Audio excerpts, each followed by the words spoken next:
boys and girls. My read aloud for you today is The Night Before Christmas. But it's not just any night before Christmas, it's the Texas night before Christmas. So see if you can notice any differences in the Texas night before Christmas compared to the traditional night before Christmas.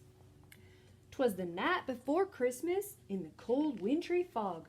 Nary critter was moving, nor a lone prairie dog.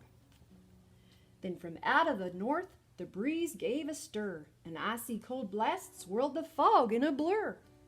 A blue Texas norther roared over the plains, the cold fairly whistled through the loose window panes.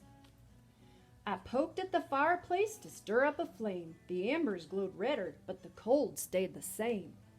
Mom fixed up our dinner to be ready next day, and I thought about Christmas a few hours away. Our scuffed boots were assembled on the floor pair by pair, where Santy would find 'em, for he soon would be there. The young'uns were bundled down snug in their covers, a sprout of a girl and her two older brothers. So me and my long johns and Ma in her gown warmed up by the fire 'fore we lay ourselves down. Then from out on the range there came such a ruckus, I ran to the winder to see what the fuss was. Through the blue winter blizzard a scene came to sight. I squinted to see, for there weren't much light.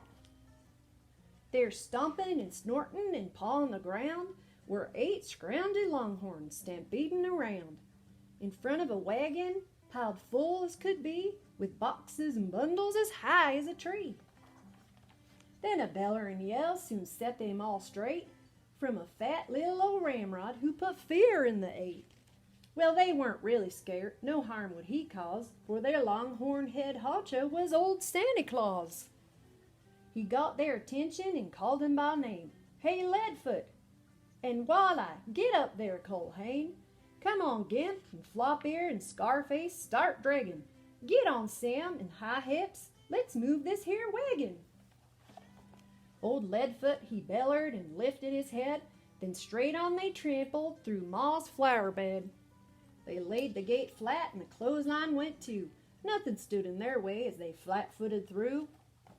Sandy pulled them up short on top of the roof after wrecking the porch with them clodhopper hoofs. They rocked our sod shanty, the dirt sifted down, and then through the chimney Santy came with a bound. He was dressed in all rawhide with a Stetson on top. His big Texas boots hit the floor with a clop. He shook his great belly and stomped with each foot, which knocked off a shower of mud, ash, and soot. His eyes were both squinty, and his skin was like leather from too much exposure to the raw Texas weather. He looked tough as a horseshoe, but I felt no alarm, 'cause a wink of his eye showed he'd do us no harm. A feed bag of toys he flung from his back, and with a nary and a word he opened the sack. He filled all the boots and piled them up high, then looked out the winder and up at the sky. The cold Texas norther still whistled and blew, but more young'uns was waitin', his work wasn't through. It was hard to just leave and walk through the door to face all them longhorns in the cold as before. He drank some hot mud and hunched close to the heat to soak up the warmth and thaw his cold feet.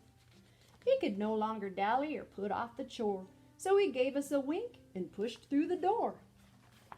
He prodded the longhorns to let on the go, and the wagon took off through the fog and the snow. He called over norther, 'fore he went out of sight, "Merry Christmas, yee-haw, and you'll have a good night." I hope you enjoyed the Texas night before Christmas.